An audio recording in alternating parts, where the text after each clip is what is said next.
친정엄마, 듣기만 해도 울컥하는 단어가 아닐까 싶어요. 어디 가든 친정엄마라는 말이 들어가면 괜스레 코끝이 찡해지잖아요. 저도 물론 그랬습니다. 또 결혼하고 내 아이를 낳으면 친정이 그리워진다는 이야기가 꼭 있죠. 제가 딱 그랬어요. 결혼해서 예쁜 아이를 낳고 살다 보니 다른 사람들이 참 부러워지는 순간이 오더라고요. 그럼 저의 기구한 사연 한번 들어보실래요? 저는 남들이 소위 말하는 정말 흙수저였습니다. 흙수저 중에 정말 흙수저였기 때문에 단칸방에 엄마, 아빠, 언니, 나 이렇게 네 식구가 살면서 겨울에는 추워서 옷까지 다 입고 자야 할 정도였고 여름에는 너무 더워서 집에 있기가 힘들 정도였죠. 그러다 엄마 아빠는 지방에 일거리가 생겼다고 가야 할 것 같다고 말하시면서 저희에게 단칸방과 꼬깃꼬깃 주머니에서 꺼내서 그 당시 10만 원인가 정도를 남겨두시고 가셨어요. 매달 생활비를 붙여줄 테니까 그걸로 언니랑 저랑 살라고 해서 그렇게 저희 자매는 서로 울며 웃으며 그 시간을 함께 했습니다. 그러다 갑자기 어느 날부턴가 엄마 아빠가 주시는 생활비 통장에 돈이 입금되지 않았고 언니는 돈보다 엄마 아빠가 혹여라도 잘못된 건 아닌지 수소문 끝에 들려온 저희 엄마 아빠 소식에 망연자실 해야 했죠. 아빠가 일하시다 공사 현장에서 돌아가시고 엄마는 아빠 회사에서 나온 보험금을 가지고 잠적했다는 소식을요. 아빠 장례식도 저희는 보지 못한 채 그렇게 엄마 아빠 없는 정말 구하라는 말이 맞을까요? 그렇게 되었습니다. 언니는 고아원에는 죽어도 가고 싶지 않다고 졸업하자마자 바로 취직해 저를 먹여 살렸습니다. 언니랑 저랑은 나이 차이가 꽤 나서 그때 언니가 얼마나 힘들었는지 알 것 같더라고요. 그렇게 언니는 있는 대로 일을 해서 제가 대학교 갈 때 꼭 등록금만큼은 자기 손으로 해주고 싶다고 하더군요. 저는 언니의 바람대로 정말 과외 학원 한 번 없이 공부해서 서울의 누구나 알 법한 대학교에 붙었고 언니는 누구보다도 기뻐하며 저의 등록금을 자그만치 4년을 내주었습니다. 저는 제 생활비 때문에 알바도 했지만 언니 덕분에 돈 걱정 없이 학교를 무사히 마칠 수 있었어요. 그러다 제가 이제 직장을 다니고 언니에게 도움이 되고 싶어 할 때 언니가 저에게 통장을 하나 주며 여기 통장은 네가 결혼할 때 꼭 쓰고 이 한 통장은 언니가 네가 취업하면 꼭 말하고 싶은 이야기가 있었다고 하더군요. 언니의 말은 대학교도 포기하고 젊은 시절을 다 포기하고 이랬지만 하나 포기하지 않은 게 언니는 꼭 세계를 돌아보고 싶다고 했어요. 자기 주제에 결혼을 생각도 안 하고 지금까지 모은 돈 넣어주고 자기는 남은 돈으로 세계 일주 가보고 싶다고요. 이제 너도 안정되었으니 한 1, 2년은 전 세계를 돌아보고 싶은데 허락해 줄 수 있겠냐고요. 언니의 꿈이 너무 멋지고 나 때문에 이렇게 포기하고 살게 한 게 너무 미안해. 저는 엉엉 울며 갔다 오라고 했네요. 그렇게 언니 출근날이 되었고 저는 지금껏 첫 월급 타서 모은 돈을 언니한테 건넸어요. 그때 당시 한 500만 원 정도를 언니한테 건넸어요. 언니는 한사코 받지 않겠노라 했지만 언니가 받아야 제 마음이 비로소 편해질 것 같다고 했죠. 언니는 웃으며 잘 갔다 오겠다고 하고 그렇게 세계 일주를 떠났답니다. 저는 언니가 없는 동안 회사에서 많은 인정을 받아 집도 원룸에서 회사에서 집 지원도 받게 돼 처음으로 아파트라는 곳에 들어가 보게 되었어요. 회사에서 진행했던 프로젝트가 잘 마무리되어 성과금도 많이 받고 승진도 척척했죠. 그러다 그 직장에서 저는 지금의 남편을 만나게 되었고 남편은 참 조용하고 수더분한 성격의 사람이었어요. 저랑은 같은 파트는 아니었지만 옆 파트 직원으로 굉장히 금수저다 라는 말이 있을 정도의 사람이었는데요. 어느 날 회사 야유에서 우연히 이야기를 하게 되었고 서로 잘 맞는 부분이 있다고 생각했지만 저도 언니처럼 제 주제에 연애를 해야겠다는 생각은 사실 많이 없었어요. 하지만 그때 당시 남자친구의 구애 끝에 저희는 사내 커플이 되었고 어느 날은 남자친구가 청혼을 하더군요. 저는 사실 그때도 참 망설였던 것 같아요. S라는 대답 대신 저는 남자친구에게 그동안 제가 살아왔던 일들, 또 우리 가족, 언니 이야기부터 모두 빠짐없이 했으며 그래서 나는 우리가 결혼보다는 연애가 더 행복할 거라는 생각이 든다 라고 말했죠. 며칠 뒤 남자친구는 결혼 계획서라는 종이를 가지고 저를 찾아와 저랑 앞으로 어떻게 살 거고 자기 재산이 어느 정도고 자기네 부모님은 어떤 성품의 사람들이고 언니에게는 또 자기가 어떻게 할 거고 등의 이야기가 담겨 있더라고요. 어디서 이런 남자를 만나나 싶어서 울면서 결국엔 그 사람의 청혼에 응답했습니다. 소식을 들은 언니는 바로 한국으로 왔고 너무나 행복하다면서 눈물을 쏟아냈죠. 결혼식 전날 언니랑 저희 남편이랑 저랑 셋이 이런저런 이야기를 하면서 보냈던 것 같아요. 결혼식 당일에도 혼주석에 저희 언니만 앉아야 하는 상황이었는데 저희 시부모님이 결혼식장 측에 말해서 동선을 바꿔서 저희 혼주석에 저희 시부모님과 저희 언니가 동시에 앉았어요. 그리고 저는 남편과 동시 입장을 했고요. 하객이 저희는 거의 회사 동료들 친구들도 몇 안 됐는데 남편이 미리 자기 친구들한테 말해서 사진 찍을 때도 제 쪽에 서 있었으면 해서 저희 쪽에 정말 많은 사람들이 몰렸네요. 축의금도 시부모님이 저희 것까지 다 계산해 주셔서 저는 정말 식장만 들어간 것 빼고는 아무것도 한 거 없이 그렇게 슬플 뻔했던 결혼식을 끝냈습니다. 언니는 네가 너무 열심히 착하게 살아서 너의 복이라고 늘 어머님 아버님께 잘하면서 행복하게 지내라고 하더라고요. 언니랑 어렸을 때부터 지금까지 살아서 떨어져 본 적이 없는데 막상 떨어지려니 왜 이리 눈물이 나는지. 그렇게 저는 언니를 떠나 결혼을 해 첫 독립을 했고 저희 아파트 근처에 시부모님이 가지고 계시던 신축 빌라가 있었는데 거기서 언니가 사는 건 어떻겠냐. 그러면 저도 언니도 더 많이 의지하면서 지내지 않겠냐 해주셔서 언니는 돈 안 받겠다는 시부모님에게 꼭 받아달라고 하며 보증금을 건넸습니다. 그렇게 저는 지금 남편을 만나 부모님의 사랑이 뭔지, 살아가는 삶의 행복은 무엇인지 배웠고 더 베풀며 더 이해하고 배려하며 살아가야 할 것을 늘 다짐했죠. 그러다 아이가 생겼고 양가 집안에서 너무 많은 축하를 받아 우리 아이를 낳으면 정말 내가 어떤 일이 있어도 꼭 지켜줘야겠다 생각을 했어요. 근데 출산을 하니 엄마가 참 보고 싶더라고요. 엄마도 나를 이렇게 힘들게 낳았을까? 엄마도 나를 이렇게 힘들게 키웠을까 싶어서요. 언니한테는 이런 티를 낼 수가 없었어요. 언니는 우선 엄마한테 너무 감정이 좋지 못했고 저에게도 버려졌다고 생각하지 말고 우리가 엄마를 버렸다고 생각하면서 살라고 늘 그랬거든요. 그렇게 저는 날로 엄마의 그리움이 커져만 갔고 그러다 엄마를 만나게 되는 순간이 정말 이루어지게 되었어요. 저희 아버님이 하시는 사업이 잡지에 조그맣게 인터뷰처럼 실리게 되었고 그 잡지에 가족사진도 들어가야 한다고 하더라고요. 그래서 가족사진도 찍었었는데 갑자기 저희 남편이 물어보더군요. 혹시 자기네 어머님이 연락이 오면 만나볼 의향이 있냐고요.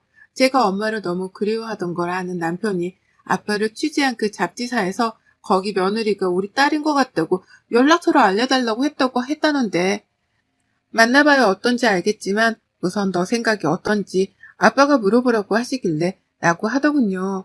저는 너무나 놀라서 이거를 언니한테 말하면 언니는 분명 만나지 말라고 할 게 뻔해서 저라도 우선 엄마인지 확인을 위해서 만나보겠다고 했어요.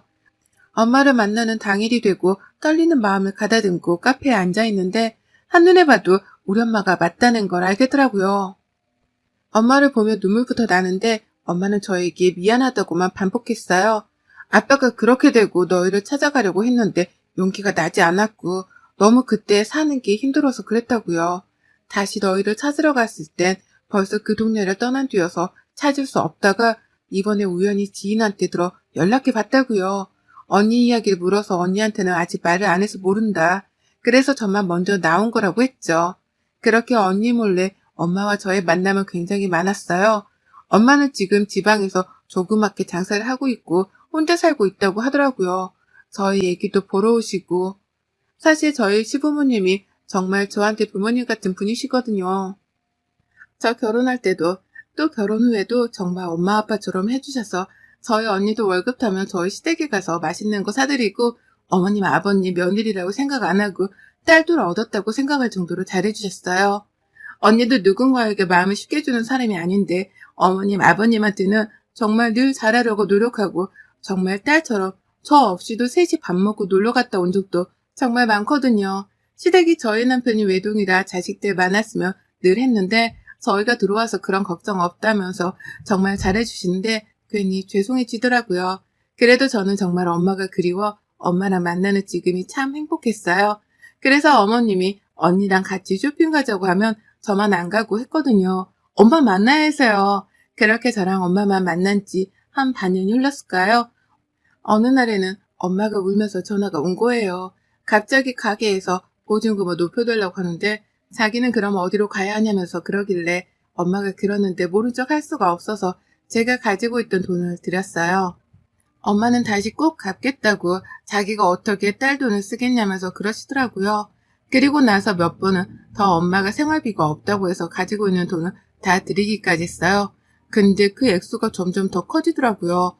그래서 엄마한테 내가 가지고 있는 돈은 다 드려서 더 이상 드릴 게 없다라고 하니, 아니 그럼 김서방한테 이야기 좀 하면 됐지. 김서방 돈 많잖아. 라고요. 어떻게 그러냐면서 그렇게 넘어갔는데 제가 카드값을 내는 날 거기 통장에 돈을 다 써서 없었나 봐요.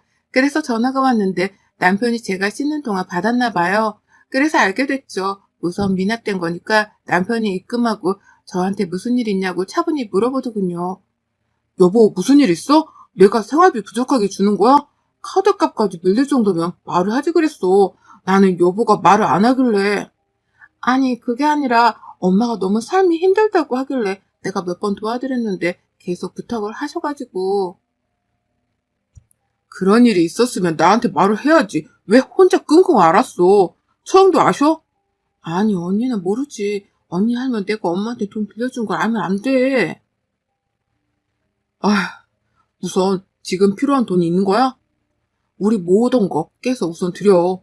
라고 하더라고요. 그래서 엄마한테 마지막이라고 드리고 이제는 더 이상 부탁 안 하실 줄 알았어요. 그 뒤로도 몇 차례 더해서 이제 더 이상 할 수 없다 하니 저희 남편한테까지 전화를 하셨더라고요. 울면서 엄마한테 왜 이렇게 나를 쪽팔리게 만드냐고, 왜 그 사람한테까지 전화하냐고, 남편이 또 그냥 넘어갈 수가 없었는지 줬더라고요. 제가 정말 남편을 본 면목이 없는 거예요. 혼자 그렇게 전전긍긍 하고 있는데 엄마가 또 저희 집에 돈 달라고 찾아왔다가 가는 모습을 언니가 저희 집에 오다가 그 모습을 발견한 거죠.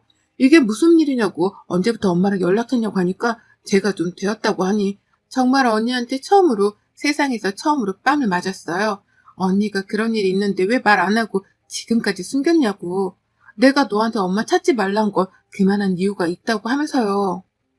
그러더니 언니가 남편한테 전화해서 엄마가 가지고 간 돈 얼마냐고 내가 주겠다고 미안하다고 정말 우는데 남편은 아니라고 계속 하는데도 언니가 태어나서 그렇게 화내는 거 처음 본 것 같아요. 그 사단이 나고 며칠 뒤에 언니가 저보고 근처 카페로 나오라고 문자가 왔더라고요. 나가서 언니가 꺼낸 이야기는 저에게는 너무 충격적인 사실이었어요. 언니도 제가 한참 대학교 입학할 때쯤 만난 적이 있대요. 엄마랑 이제 같이 살 수 있다는 생각에 엄마랑 연락도 하고 만났었는데 집에 있는 통장이랑 현금이랑 싹 다 들고 나가서 연락두절이었다고요. 언니는 그 돈이 제 대학 등록금을 내야 할 돈인데 엄마가 그거를 다 가져가서 빌리고 빌려서 내준 거라고요. 그래서 그 돈 갚으면서도 정말 많이 울었는데 너한테 만나지 말라고 한 건 이유가 있었는데 그 말을 무시하고 어떻게 이러냐면서 이야기하더군요. 지금까지 엄마가 저한테 했던 행동들이 다 돈을 받아내기 위해서 했구나 싶었어요. 언니는 어차피 준 돈 받지 못하니까 받을 생각하지 말라고, 더 이상 엄마 전화 와도 받지 말라고요. 그 뒤로 엄마는 몇 차례 더 전화가 오고 찾아왔지만 열어주지도 또 받지도 않았어요. 그렇게 두세 달이 흘렀나요? 언니의 좋은 소식이 들려오고 그 좋은 소식에 여념이 없었을 때였죠. 언니가 세계 여행하다가 만난 사람과 인연을 잘 이어오다 결혼하고 싶다고 저희 시부모님과 함께 밥 먹는 자리에서 말씀하더라고요. 어머님 아버님은 너무 기쁘다고 네가 괜찮으면 혼주석에 앉고 싶은데 괜찮냐고 물어보는데 언니가 펑펑 울더라고요. 그렇게 언니의 결혼 준비가 바쁘게 흘러갔고 결혼식 당일에 정신이 없어 끝나고 난 뒤 언니가 축의금 이야기를 묻는 거예요. 축의금 네가 혹시 다 가지고 간 거야? 가족이 가지고 가서 정산한다고 했다고 하길래 어머님 아버님은 아니실 것 같고 해서 아니 내가 뭐하러 축의금 아까 어머님 아버님이 정산하실 때 다 내시던데 그게 그거 아니야? 라고요. 근데 아니라면서 도대체 그럼 어디 갔냐고 하는데 그 축의금이 다 어머님 아버님 지인분들이라 가족들이라 언니가 그거 정리해서 드린다고 했었거든요.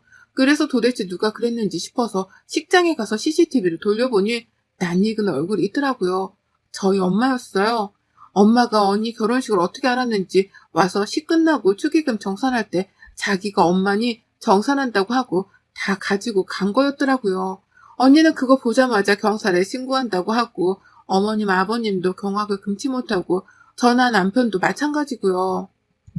그렇게 그 사건이 있은 후에 언니는 신혼여행 갔다 오자마자 엄마를 찾아다녔어요. 수소문 끝에 엄마가 있는 곳을 알아내서 간 곳은 도박장이었죠. 엄마는 알코올 중독에 도박 중독까지 있었고 그것 때문에 저희 집이 많이 어려웠던 거였어요. 그러다 아빠가 더 이상 그렇게 못 살 것 같아 둘이 내려가서 다시 마음 잡고 살려고 했는데 거기 내려가서도 엄마는 알코올 중독에 도박까지 또 하는 모습을 보고 아빠가 일하다 쓰러지셔서 못 일어나신 거고요.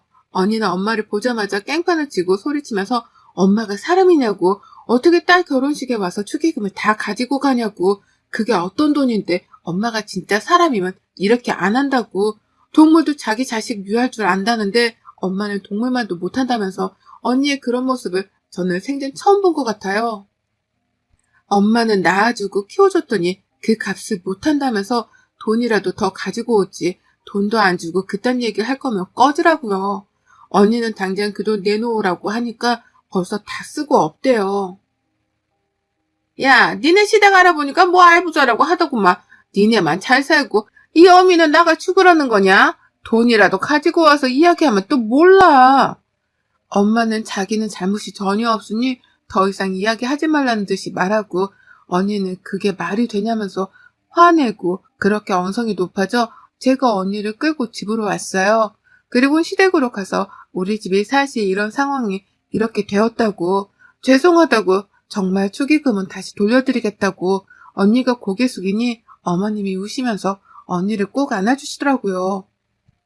딸이 그런 말하면 속상하니 하지 말라고요. 돈이 뭐가 중요하겠냐고. 너희가 잘 사는 게 가장 큰 행복이니 엄마 그만 용서해주면 어떻겠냐고 하시더라고요. 그 말을 듣는데 언니랑 저랑 정말 많이 울었어요. 우리도 지금 어머님 아버님 밑에서 자랐으면 더 많이 사랑받고 자랐을까 싶어서요. 또 저는 나중에 우리 자식이 데리고 온 사람이 나와 똑같더라도 사랑으로 감싸줄 수 있을까 싶어서요. 부모복 없던 저랑 언니는 정말로 큰 어른들을 만나 사랑이란 게, 배려란 게 무엇인지 배워가게 되었고, 언니나 저도 엄마를 용서하지 못하겠지만 낳아준 것만으로 고맙다고 생각하면서 살자라고 이야기했어요. 그 뒤로 엄마는 몇 차례나 저나 언니한테 돈 이야기를 꺼내려고 연락 왔지만 우리는 핸드폰 번호도 바꾸고 아예 엄마의 전화를 받지 않았어요. 그러다 모르는 번호로 전화가 온 내용은 엄마가 돌아가셨다는 이야기였어요. 엄마가 오래전부터 지병이 있었는데 치료를 하고 수술을 했어야 하는 상황인데도 술 마시고 관리를 하지 않았겠죠. 벌써 병원에 갔을 때는 손에 쓸 수 없는 상황이었고 집에서 고독사로 혼자 돌아가신 것 같다고요. 장례식장에는 저희 친척도 부를 가족도 또 친구도 없었기에 조용하게 보내려고 했지만 저희 어머님 아버님의 지인분들과 또 저희 남편 형부 회사 동료들이 많이 와주셔서 시끌벅적한 장례식이었어요. 언니는 그냥 장례식 하지 말고 화장하고 묻어드리자고 했는데 어머님 아버님이 그러면 나중에 후회한다고 언니를 설득해서 3일장으로 치른 거였거든요. 늘 쓸쓸했던 엄마의 마지막 가는 길에는 참 많은 사람들이 감사하게도 찾아와 주셨습니다. 그렇게 엄마의 장례식을 치르고 엄마의 방에서 정리를 하는데 온갖 술병이 난무하는 가운데 책 속에 껴있던 저희의 처음이자 마지막 가족사진이 있었어요. 처음 보는 그 가족사진에 저랑 언니는 참 해맑았고 엄마 아빠는 참 젊었었네요. 엄마의 방을 정리하면서 엄마에 대해 한 방울도 눈물을 흘리지 않던 언니가 많이 울었어요. 엄마가 가지고 있던 유품 속에는 아빠의 것들도 또 저희 것들도 있어서요. 언니가 버리고 불태웠지만 그거를 보면서 그래도 엄마가 나를 돈으로만 생각하지 않았구나 싶어서 지금의 저는 마음이 한결 괜찮아졌어요. 그리곤 이제 더 이상 엄마를 그리워하지 않기로 했죠. 저랑 언니는 다시 일상으로 돌아갔고 언니랑 저는 저희 어머님 아버님께 이제는 엄마 아빠라고 부르며 살고 있어요. 정말 딸처럼요. 제가 참 복이 없는 사람인데 남편 잘 만나서 이렇게 호강하면서 살아서 늘 남편에게 또 우리 아이에게 참 고맙고 미안하다고 늘 이야기한답니다. 언니한테도 이제 가장노를 그만하고 편하게 살라고 이야기해줬어요. 여러분들도 친정엄마가 그리울 때가 많으시죠? 특히 아이 낳고 나면 더 그런다고 하잖아요. 친정엄마라는 단어가 어떻게 보면 참 슬픈 단어가 아닐까 싶어요. 저희의 이렇게 기구하고 긴 사연 읽어주셔서 감사드리며 이 사연 보시는 모든 분들이 행복했으면 좋겠습니다. 여러분의 생각은 댓글로 남겨주세요. 오늘도 시청해주셔서 정말 감사합니다.